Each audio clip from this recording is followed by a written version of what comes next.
Parece que esta es la última jornada de una serie de charlas que se han dado con representantes de varias tradiciones, donde se ha intentado, según conozco, abordar conceptos que todo buscador interior pues está interesado en encontrar.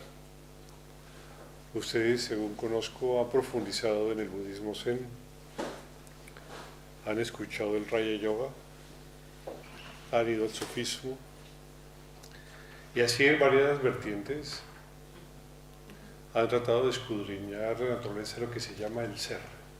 ¿Sí? El ser. Inclusive estuvo Mónica Caballé, creo que hace un mes, ¿no? Estuvo por aquí,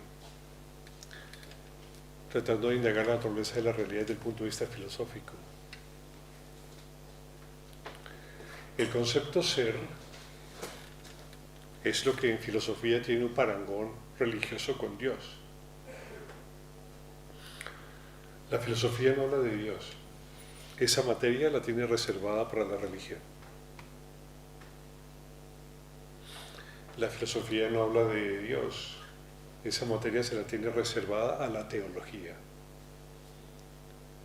Así entonces, en islas independientes, cada una de la otra, se ha conformado una serie de pensamientos e ideas que conforman la investigación sobre la naturaleza de la realidad, de lo esencial.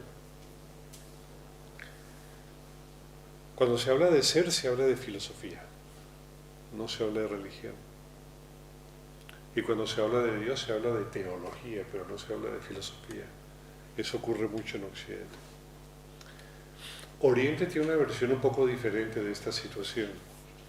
Los terrenos filosófico, religioso, inclusive científico, no tienen las fronteras tan delimitadas, tan francas como la tienen en Occidente, que aún las disciplinas.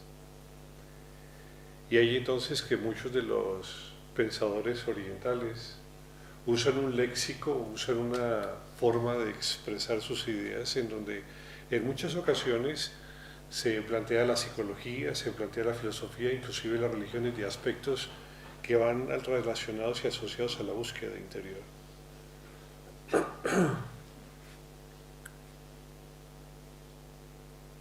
Es complicado hablar, por ejemplo, con científicos. Cuando se intenta salir de la marca del entorno en donde ellos manejan muy bien sus conceptos, entonces dicen que de eso no hablan, dicen que eso está en los metafísicos, eso está en los filósofos.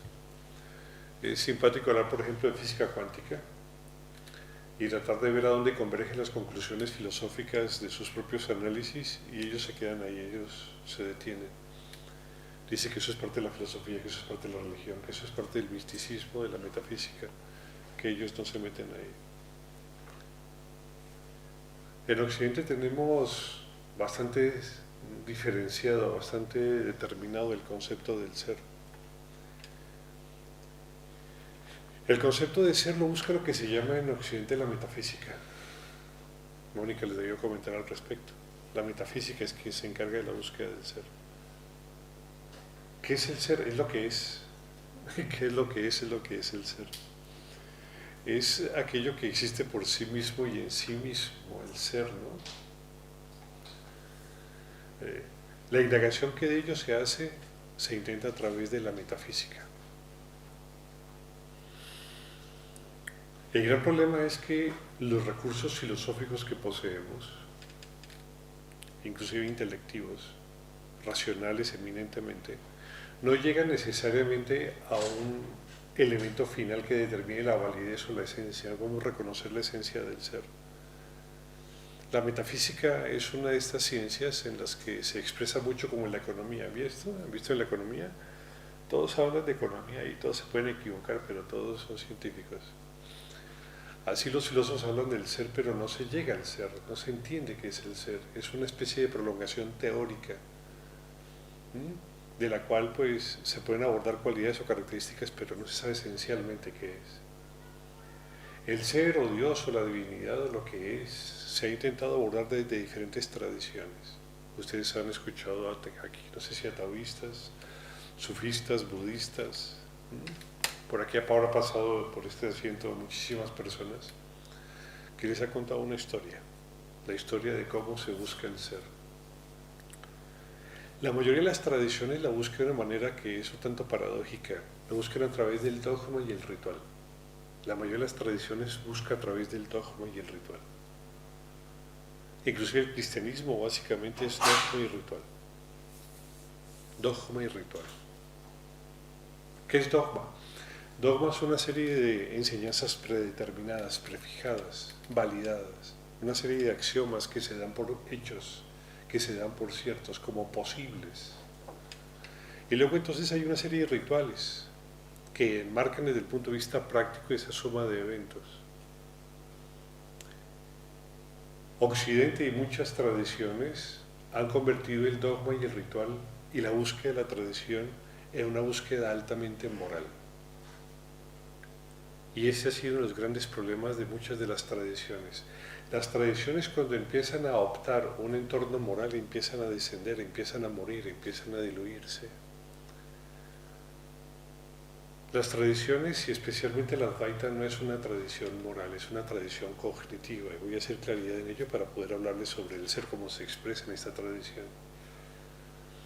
Las tradiciones morales están basadas en las acciones que las personas hacen, en su representación válida e inválida de estas circunstancias, de estas acciones. Por ejemplo, una forma de expresión moral es la ley. Una forma de expresión moral son las costumbres. Las costumbres que tenemos sobre qué es lo bello, las costumbres que tenemos sobre qué es lo justo van cambiando con el tiempo. Se van adaptando según las culturas. Previamente el concepto de la vida, el concepto de la muerte ha ido cambiando en función de la propia necesidad del entorno cultural donde estas ideas se han desenvuelto. El gran problema de las estructuras morales es que son cambiantes, como son las acciones y las costumbres propias del ser humano. Entonces, cuando decantamos en que sean las acciones morales quien determinan una búsqueda interior, cuando es el dogma y es el ritual quien determina esencialmente cuál es la esencialidad de la búsqueda interior, pues llegamos a una confusión extraña, porque entonces la búsqueda pareciera que según qué cultura tiene una procedencia, tiene una validez o tiene una importancia.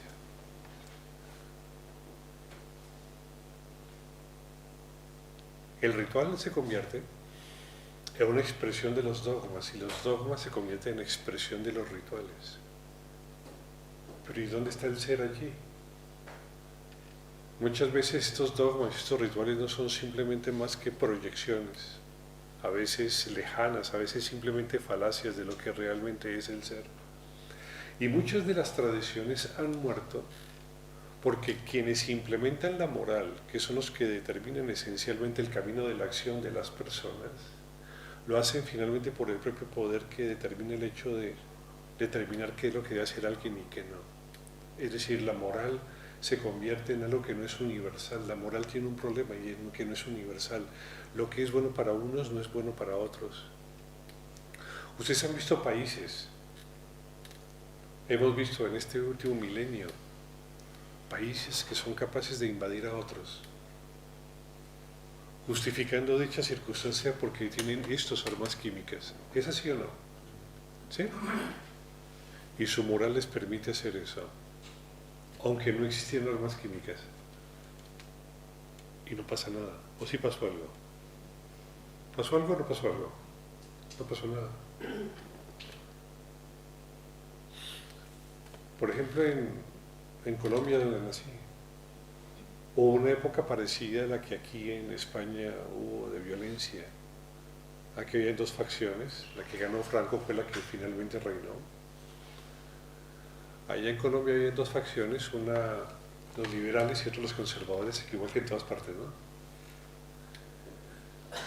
Y tenían los conservadores el control de la situación, llegaron los liberales, tomaron el poder, y en los púlpitos se decía que quien matase a un conservador se iba al cielo, que no era pecado. Entonces moralmente se justificaba un asesinato. ¿Entienden lo complejo? Porque la moral se convierte en un episodio, en un evento muy manipulable. justamente por su carácter no universal.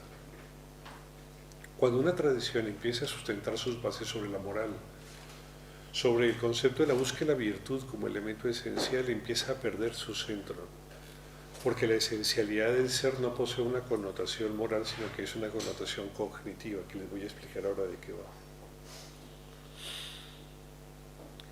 Nuestra religión cristiana cayó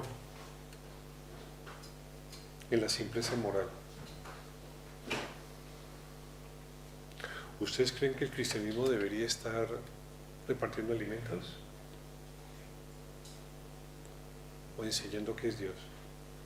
¿O buscando a Dios? Esto otro lo puede hacer Cáritas, lo pueden hacer las ONGs. Pero las ONGs pueden enseñar a buscar a Dios. No, para eso ¿quién está? La religión. La pérdida del carácter esencial de una tradición hace que devenga la moral como elemento fundamental de su naturaleza. Entonces lo esencial empieza a perderse, y eso ha ocurrido con la mayoría de las tradiciones profundas.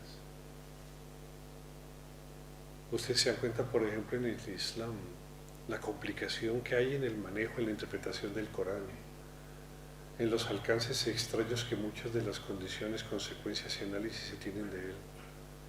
El propio budismo se convierte muchas veces en un simple encuentro de dogma y ritual, en donde las costumbres valen más que la esencia de lo que las planteó inicialmente.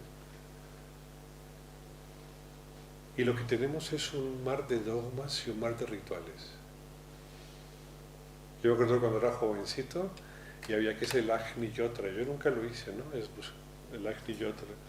Tocaba levantarse a la madrugada y en una cesta agarrar la cagada del vaca. El vaca iba cagando, y para que no cayera el piso, entonces uno cogía la cagada de la vaca.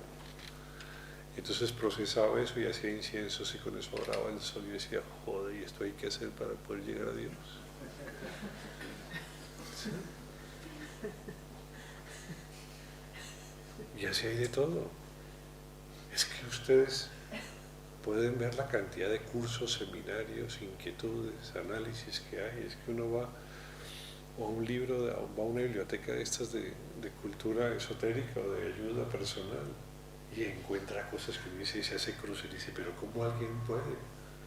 Ahora vi yoga aéreo. Yoga aéreo. Sí, yoga aéreo. Y seguro que sirve, ¿no? No es para pilotos. Ni eso es yoga para gente que va en avión todo el tiempo. Es yoga aéreo.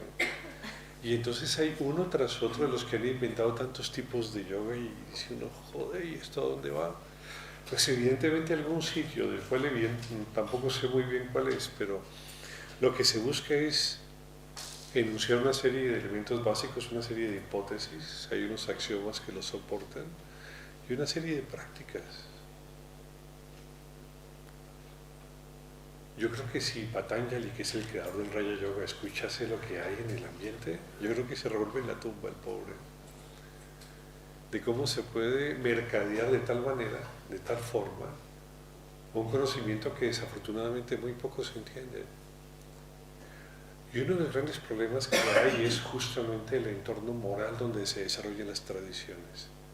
El entorno moral busca, a través de su expresión, la búsqueda de un ser bueno, la búsqueda de un individuo que es correcto. El problema es que la validez de lo correcto y lo que se enuncia a través de esto no es universal, es relativo. ¿Ustedes creen que se puede justificar el terrorismo? No, el terrorismo no se puede justificar. Pero nosotros no hacemos terrorismo. ¿No hace terrorismo el Estado cuando se roba lo que tiene que darle a la gente para que viva su vida? ¿Eso no es terrorismo? Es complejo, ¿no? Pero todo está enmarcado en una moral que justifica a través de la ley muchos de los hechos, muchas de las circunstancias. Nos escondemos a través de la ley.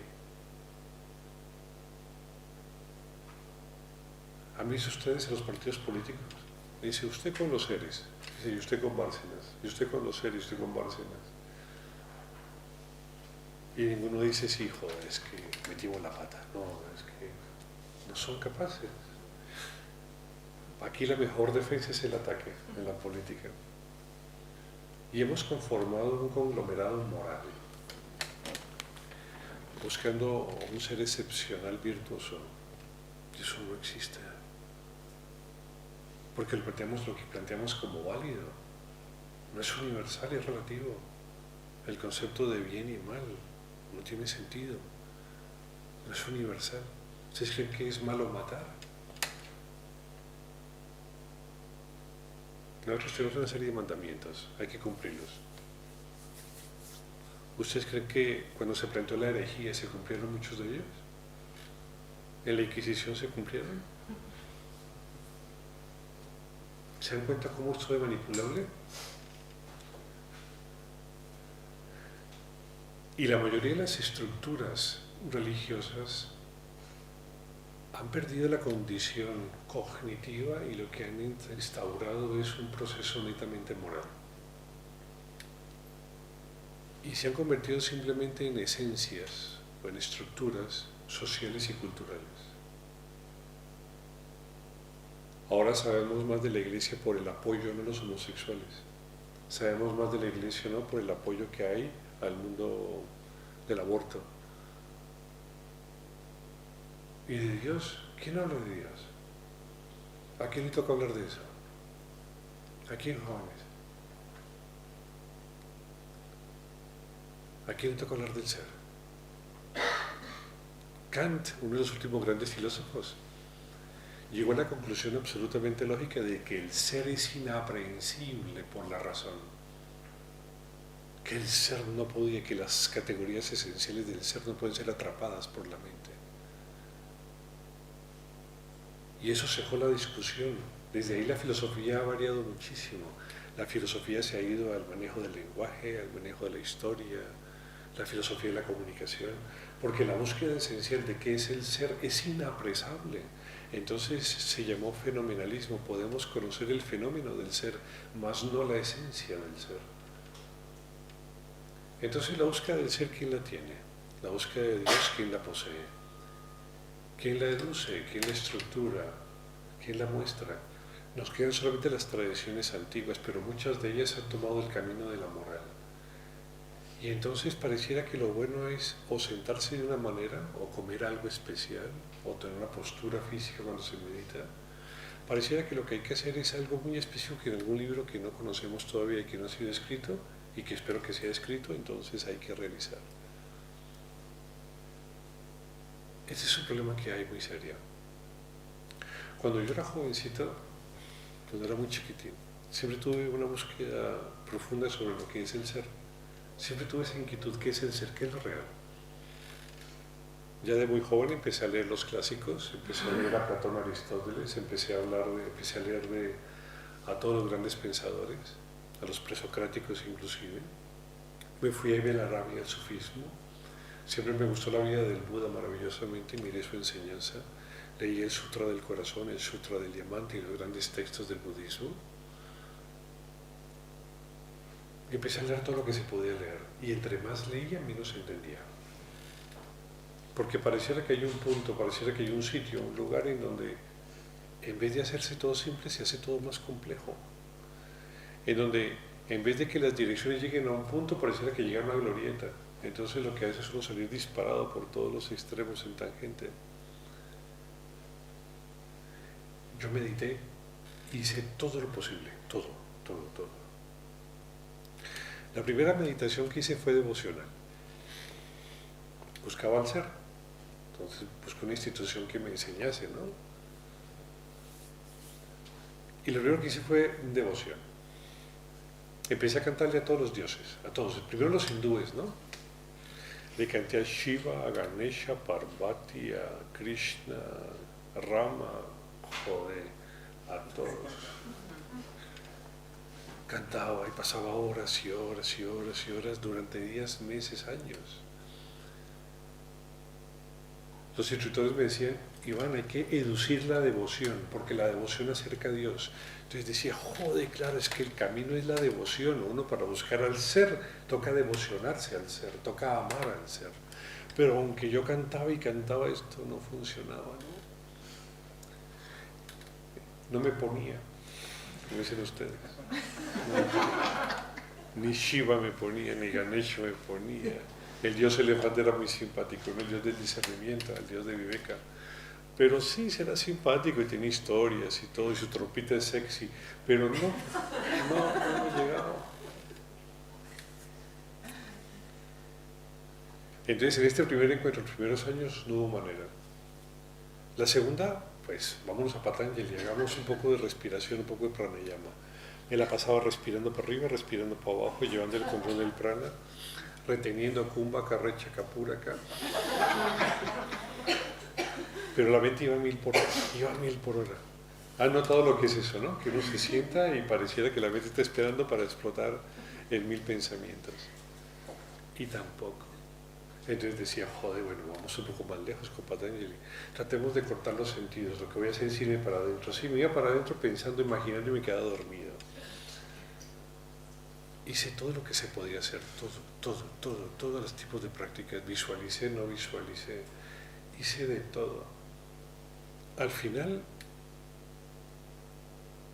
me di cuenta que aquietar la mente pareciera que fuese algo inhumano. Yo decía, ¿será que esto es una broma de alguien? ¿Será que alguien define la meditación como la cesación de las fluctuaciones de la mente? Y cesar las fluctuaciones de la mente es un trabajo que es imposible para un ser humano. ¿Será que alguien nos tomó el pelo desde hace un par de miles de años y todos estamos buscando algo que es imposible de hacer, de lograr? El control de la mente. Y practiqué de todo. En el camino trataba de enseñar que, pues no sé, pues enseñaba. En la tierra de los ciegos, el tuerto rey, ¿no? Entonces conocí un poco de sánscrito, conocía mucho de filosofía, bastante de ética comparada de Oriente y Occidente. Y así en cursos como con ustedes, en la institución donde yo estaba haciendo parte, pues enseñaba filosofía, ética comparada, psicología oriental, occidental. Y como hablaba raro, como dice el dicho, ¿no? Si no puedes convencerlos, por lo menos confúndelos. Y de esa manera pasaba las tardes y las noches enseñando, y la gente decía, este hombre cómo sabe. Yo decía, joder, estos no tienen ni idea tampoco. Lo que sí sentía cuando me sentaba a practicar era un terrible dolor en el cuerpo, me dolía hasta el alma, hasta el punto que más o menos a la media hora se me dormían las piernas para abajo. Y después de dormir de las piernas, qué horror, empezaban los pensamientos otra vez a aparecer. Y yo decía, ¿esto me pasa solo a mí o le pasa a mis compañeros? Y abría los ojos y todos estaban firmes, quietos. Y decía, seguros que estos están bien, porque es que no se mueven. Yo estoy desesperado, muerto, pero por pura vergüenza no me muevo tampoco. Y todos cerraban los ojos y todos tenían cara de ángel. Y decía, joder, ¿y esto? ¿Dónde están estos? Ya quisiera yo estar donde estos están. Y con los años me di cuenta de que estos estaban peor que yo.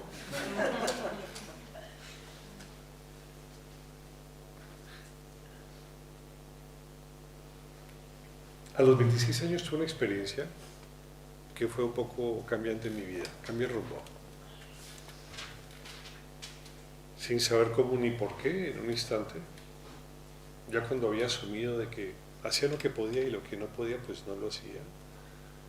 Me fui al mundo interior y allí se detuvo todo. Tuve una experiencia trascendente profunda durante varios días.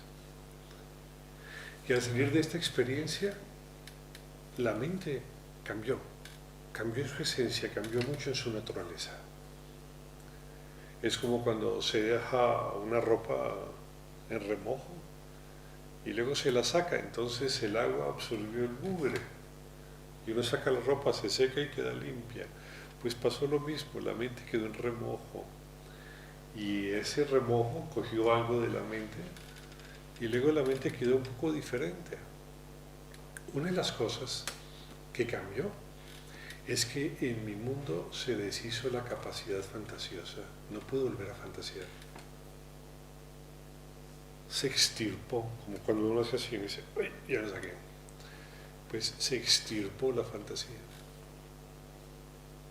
Se extirpó la capacidad que tiene la mente humana de irse involuntariamente a los registros mentales y a armar y entretejer todo tipo de eventos, todo tipo de culebrones y quedarse allí.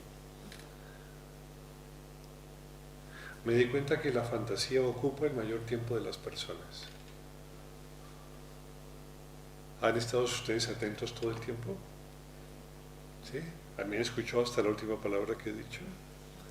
No. Sé que no, no tengo el que preguntarles, pero igual les pregunto. ¿Saben por qué no? Porque no han estado acá un tiempo.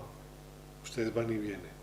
Pese a ustedes, pese a su interés por querer escucharme, les es imposible. A tal punto que a veces se hacen pequeñas vacaciones, hacen agostos en sus mentes. Van y vienen. Y a veces estoy en una idea, a veces estoy en otra. Y dicen, joder, a este no le entiendo. ¿Cómo me van a entender si es que no estaban mientras desarrollaba las ideas? Una de las cosas que pasó en aquella experiencia es que la fantasía se extirpó. Me era prácticamente imposible ser fantasioso. Estaba atento a las cosas que ocurrían sin importar cualquiera que éstas fueran. Atento. Y empecé a encontrar un condimento esencial que las tradiciones siempre hablan, pero a la cual no le había puesto muchísimo interés, no había tenido claridad sobre ella, y era la atención. Cuando me di cuenta que la fantasía se extirpaba, lo que empecé a notar es que atendía de mayor manera y forma más continua todas las cosas. ¿Entienden lo que les digo? Miren lo simple, ¿no les parece elemental? ¿Sí o no? ¿No es elemental? Y es una cosa que nos han dicho a todos, pero que finalmente no entendemos claramente la profundidad ni la esencia de lo que ello implica. Cuando en esta experiencia de los 26 años estuve más o menos 3 días sumido en un universo absolutamente maravilloso, ¿no? Una realidad incomparable, sin nombre,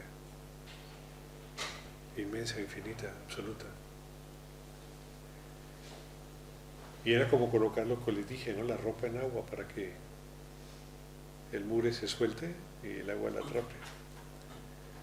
Y pasados esos 3 días, empezaba a mirar el mundo y cuando observaba una flor, la observaba de tal manera que no podía fantasear con ella, solamente la observaba. Entonces la atención sobre el objeto era como la atención de ustedes cuando, por ejemplo, ¿qué decirles? La atención a una flor es tan intensa como, por ejemplo, la atención de ustedes cuando cogen un cuchillo muy filudo y van a cortar la corteza de una patata. ¿Cómo están? Atentos. Solo eso. Miraba una montaña y la atención era tan intensa como cuando ustedes prenden un fósforo y con ello quieren prender el gas. Está bien.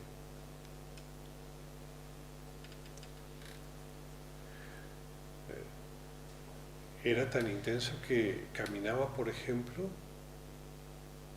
o tenía un pensamiento asociado a alguna actividad que tenía que realizar y estaba tan sumergido en ello que era muy parecida a la atención de ustedes cuando alguien está escalando en la montaña y está en los bordes muy altos de la roca. Y esto era constante.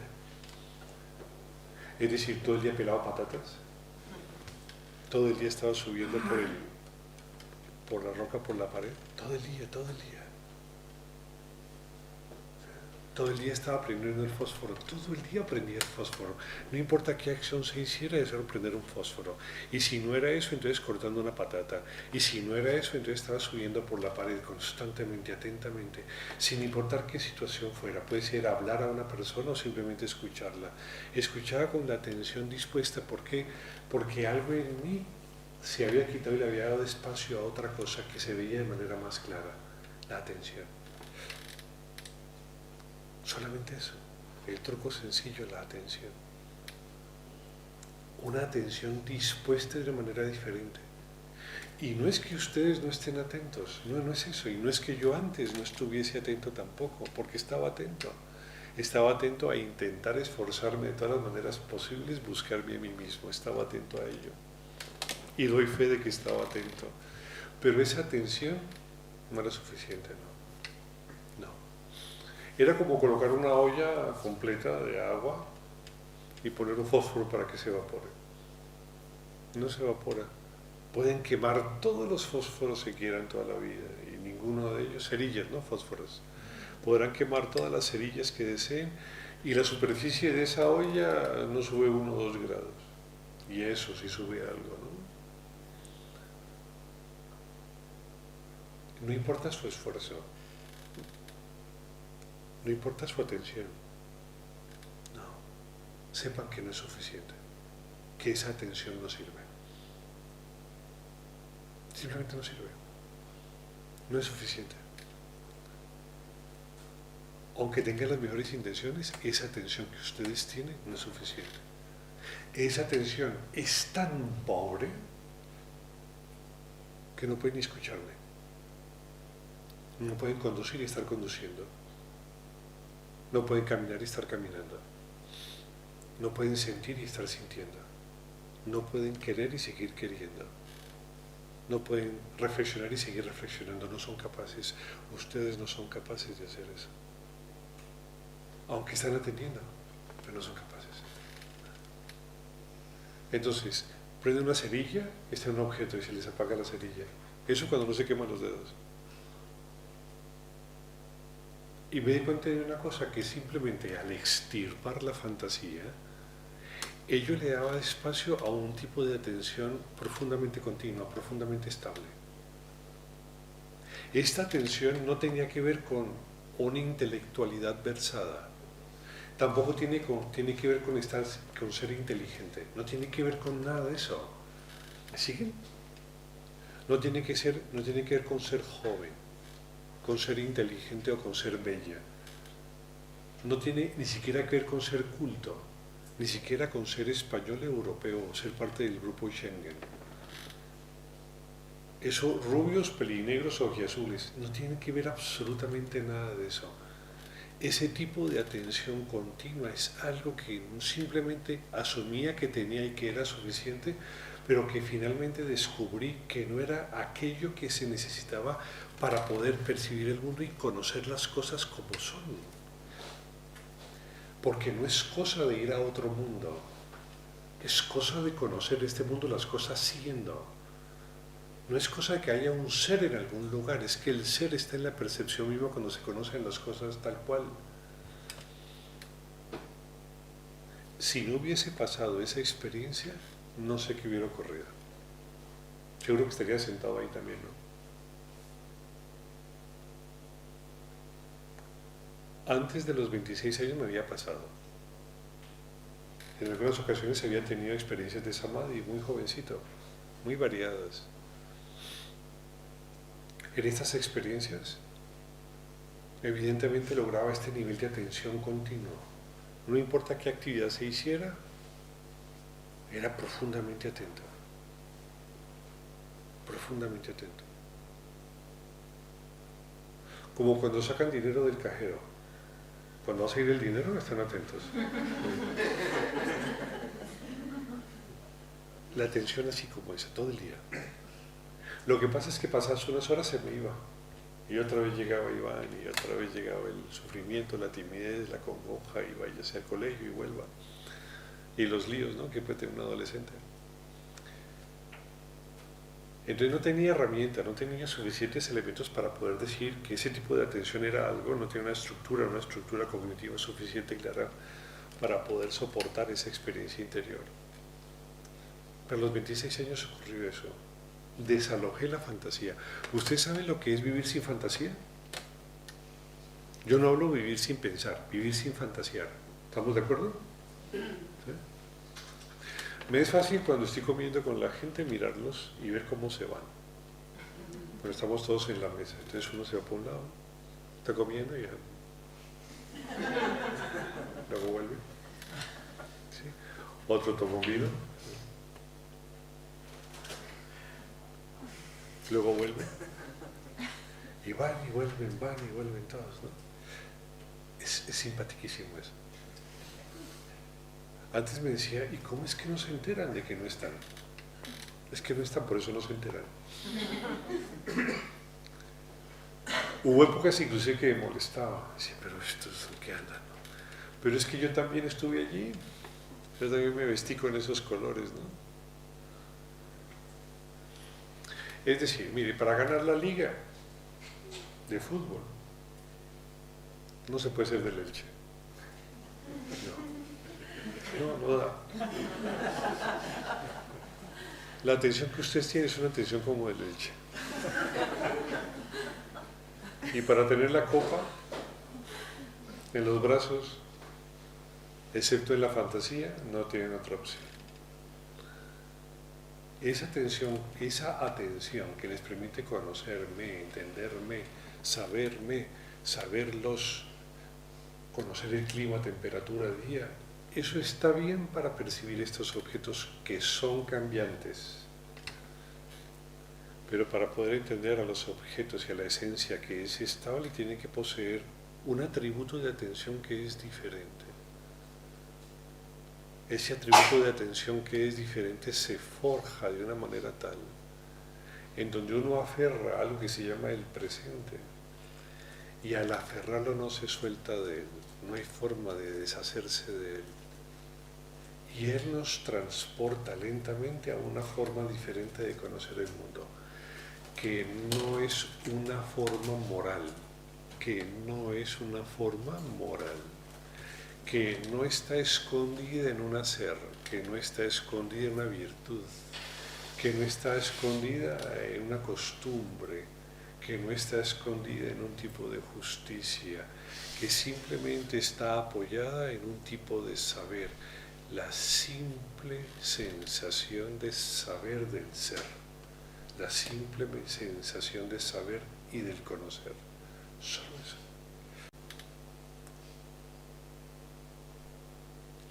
A los 26 años, cuando tuve esa experiencia, me sentía profundamente extraño. Estaba ya acabando la universidad. Estuve en una universidad pública, entonces allá había tantos problemas sociales que la cerraban cada tanto y cada semestre era lento. Estaba acabando la universidad o la había acabado, no sé. Empezaba a trabajar. El mundo me era muy extraño, profundamente extraño. ¿Ustedes saben lo que es un mundo sin fantasía? No tenía agostos cada nada, ¿no? Podía imaginar, es decir, podía tener un constructo volitivo, podía tener un constructo asociado a lo que acontecía, podía tener constructos que desarrollaban lo que estaba pasando. Si veía que la carretera iba para la izquierda, podía voltear el timón a la izquierda. Si veía que el semáforo se ponía en verde o en rojo, podía seguir o detenerme, es decir, podía estructurar una respuesta clara, una respuesta coherente. Si me molestaba el estómago, sabía que tenía hambre, pero si me molestaba más abajo, sabía que tenía que ir a orinar. Y así sucesivamente podía responder de manera clara y contundente a cada cosa de la vida. Alguien me hablaba y le entendía, podía hablar y me entendía.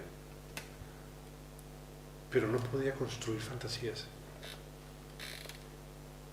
No pude construir fantasías más. Entonces, la única opción que tuve es estar atento.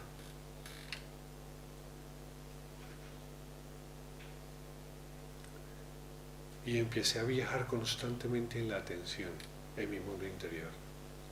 Entonces aprendí a cerrar los ojos y mirar adentro sin dejar de atender, sin construir fantasías. Y empecé a notar cosas, por ejemplo, cómo nace un pensamiento. Empecé a notar, por ejemplo, cómo muere un pensamiento. Empecé a notar los espacios que hay entre pensamientos. Empecé a notar cuando un pensamiento no aparece y su espacio antes de que él surja es constante. Empecé a notar que hay atrás de un pensamiento que nunca se dice, que hay detrás de un pensamiento que nunca se hace. Empecé a notar que la esencia de la atención es la conciencia y que la conciencia es una llama viva que todo lo sabe, que todo lo conoce.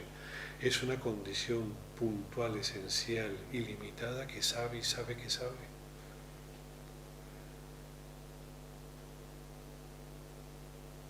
Empecé a merodear por el mundo interior. Empecé a jugar, a crear pensamientos y ver cómo nacían. Luego los mataba y veía cómo morían. Era como un investigador que coge el ratoncito y lo coloca a que vaya por el, ¿cómo se llama? El laberinto. Y el pobre ratoncito, pues acostumbrado a comida, pues va a comida, si va a otro sitio, ya como que sabe los caminos, entonces permitía que el pensamiento apareciera y lo perseguía, y en cualquier momento que decía, pues, apulsaba el botón y desaparecía la imagen. Y aprendí a jugar en el mundo, pero aprendí a mirar otras cosas, aprendí a mirar el silencio que hay adentro, y empecé a tratar de notar la esencia de la atención. Me di cuenta que la atención es un continuo, que la atención no tiene partes, la atención no tiene comienzo y no tiene final, la atención es un continuo. Empecé a notar que la atención es una esencia que permite saber y que ese saber es sin origen, es sin final y es sin partes. Empecé a sumergirme en mí mismo y darme cuenta de que el panorama del mundo interior no cambiaba, que era inmensamente continuo, que era inmensamente constante, que podía permanecer un minuto, una hora o un día constante en un universo lleno de vida que no se transformaba, que era estable, absolutamente vivo. Y me di cuenta entonces que la atención no tenía partes, no tenía fracciones, que era un continuo. Me empecé a dar cuenta de otra cosa de la atención cuando logré esto. Me empecé a dar cuenta que a la atención nadie la ilumina, ella se ilumina. Me empecé a dar cuenta que la atención no era como la luna. A la luna le llega la luz del sol, entonces de noche ella nos lo muestra y pareciera que de noche fuese la luz, la luna quien brillase, pero no es la luna que brilla, no es su atención la que brilla, no es la atención de ustedes la que conoce, es una atención que viene de otro sitio, es una atención que no es parte de algo, es una atención que es en esencia ella misma. Ella no tiene raigame en otra cosa que en ella misma. La atención es autoluminosa, es decir, la atención se sabe a sí misma, conoce en sí misma. Esto era sorprendente. Era un universo que no necesitaba energía para poder existir, para poder saber. La atención es un universo que no requiere de esfuerzo para poder conocer. Ella conoce por ella misma. Si dependiese de la voluntad conocer, podríamos decir no quiero pensar. Y el esfuerzo volitivo de no querer hacerlo impediría poder lograrlo. Pero no es así. No podemos decir no quiero pensar y que el pensamiento se quede quieto. No es cosa de la voluntad que determine esta circunstancia. Y luego, otra cosa que era asombrosa de la atención, me di cuenta. Me di cuenta que la atención lo observa todo, pero nadie la observa. Es decir, que la atención conoce, pero que la atención no es objeto de conocimiento. Que la atención conoce, pero ella no es objeto de conocimiento de algo previo a ella. No existe previo a la atención. La atención es el elemento previo, es un continuo autoluminoso. Y era asombroso poder quedarse en un punto en donde finalmente no había que moverse más. ¿Saben ustedes lo que es encontrar un lugar donde al conocer no tienen que ir más lejos para poder conocer? Un sitio donde finalmente hay descanso. Un sitio donde finalmente no hay que moverse, trasladarse o hacer algo para poder llegar a saber lo que las cosas son. Un sitio donde finalmente termine el camino. Y luego evidentemente de esto, pues darse cuenta de cosas absolutamente sencillas, simples, coherentes. Una de ellas, por ejemplo, de que la atención no es más que el aspecto dinámico de la conciencia. Que la atención no es más que el aspecto dinámico de la conciencia. Y al ser el aspecto dinámico de la conciencia, al final lo que ocurre es que la conciencia es un continuo, autoluminoso, inobservable más que por sí mismo, que produce saber y saber que sabe.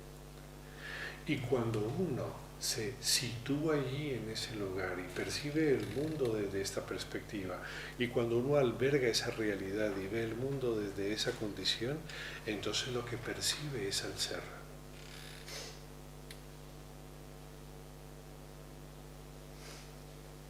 Y cuando observa el mundo desde esa condición, lo que percibe es al ser.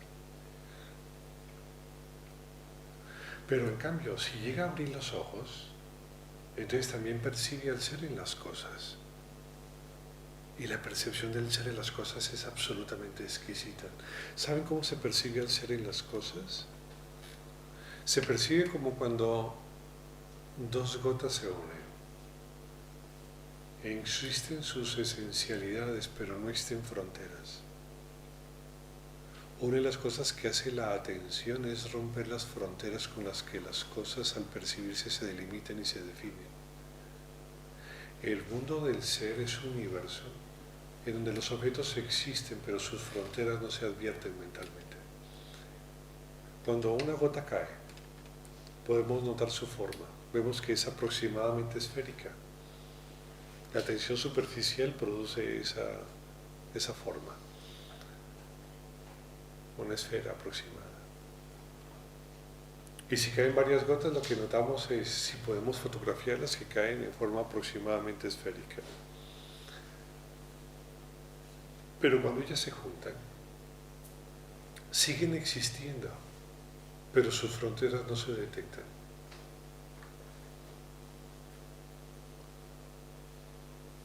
Entonces el mundo se percibe como un continuo, sin partes, sin comienzo, sin final, pleno de saber, observándose a sí mismo. Entonces la experiencia interior es muy parecida a la externa.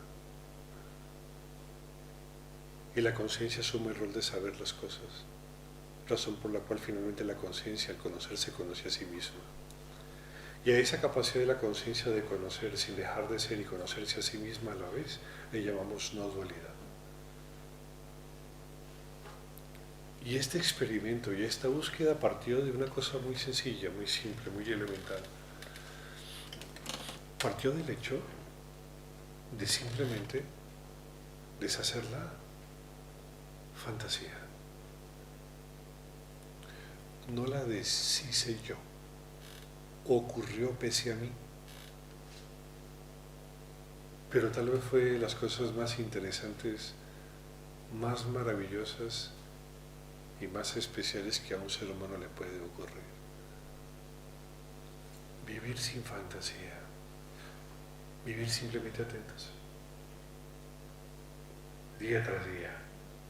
Momento tras momento. Instante tras instante. No hay sosiego para mí en este mundo. El sosiego no está en descansar, está en no encontrar partes, en no encontrar fracciones. Ese es el sosiego, esa es la libertad. Cuando planteamos que una búsqueda se basa en un proceso cognitivo basado en la atención o basado en la conciencia, y no en cambio basado en la moral o en la acción, entonces podemos notar una manera o una forma correcta de poder percibir, atender o acercarnos a aquello que llamamos ser. El Advaita era lo que estudiaba en aquella época. A los 26 años estudiaba Advaita. Había estudiado todo. Todo lo que se puede estudiar lo había estudiado en aquella época. Seguí con el Advaita simplemente porque no lo entendía. Era tan compleja que no la entendía. Y me llamaba la atención no entenderla. Lo demás se suscribía básicamente a pautas, a modelos de acción, modelos culturales. ¿Sí? Algunos mecanismos eran bastante interesantes, pero básicamente la mayoría de elementos religiosos o sagrados no pasaban de ser meros elementos teóricos basados en una ritualística que tocaba seguir obligatoriamente. Nunca fui muy ritualístico, nunca. Sabía que atrás del ritual se escondía algo, pero no sabía qué era esto que se escondía. Así de esa manera entonces navegué mucho en el mundo de las convencionalidades, en el mundo de la legalidad, en el mundo de lo correcto, de lo bueno, de lo malo, de la moral. Pero no encontré a ningún hombre esencialmente bueno. al final cada quien era capaz de justificar su bondad o su maldad. El papel da para escribir cualquier cosa, así es la moral. Pero al cercenarse la fantasía y al irrumpir la atención como elemento que es capaz de ocupar esos espacios que antes no estaban, entonces nace la atención como un elemento que inunda, que anega, como cuando un dique se rompe y anega una ciudad o anega un campo o anega un valle. No hay resquicio de espacio según su nivel que no ocupe. Por vasos comunicantes tiene que ir a todas partes. Así entonces la atención se convierte en algo esencial, pero no es la atención que ustedes llaman atención, no es esa atención, no es esa. No, el Elche jugando bien no llega. Por más bien que juegue, no llega. Por más buena voluntad que ustedes tengan, no tendrán un samadhi, ténganlo por seguro, ¿no? Mientras la fantasía anida en sus mundos, no hay forma de poder erradicar un tipo de percepción improcedente, incoherente, intermitente, fugaz e impermanente. Por más que les digan que sí, no. Y menos si les expulsan a un jugador por ser borrachín, por ser mala gente, ¿sí? Por ser inmoral. Ya si empiezan a decir que es que hay que ser vegetariano, se jodió la cosa, porque ya no son 11, ahora son 8, 9. Y por más bien que jueguen, no. Le ganarán a la 11, eso sí, le ganarán al 11, ¿sí? Que ellos juegan con bastón. A ellos les ganarán, pero el resto no podrán. Cuando vaya el Barça o el Real Madrid, digo mejor Real Madrid ahora que estamos acá, no habrá forma, ¿no? Estos intentos que ustedes hacen por buscar, la mayoría de jóvenes son infructuosos.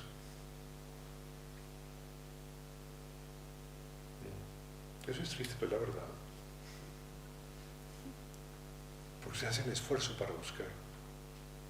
Creen en rituales. Creen que tienen que hacer algo. Están buscando un secreto en un libro, en un curso. Y en el peor de los casos espera que alguien les ponga la mano para que los despierte. Ustedes son de leche. Y jugarán, o a veces estarán en el banco o algunos. Pero esa atención joven no les sirve. No, es muy fraccionada. Es muy limitada.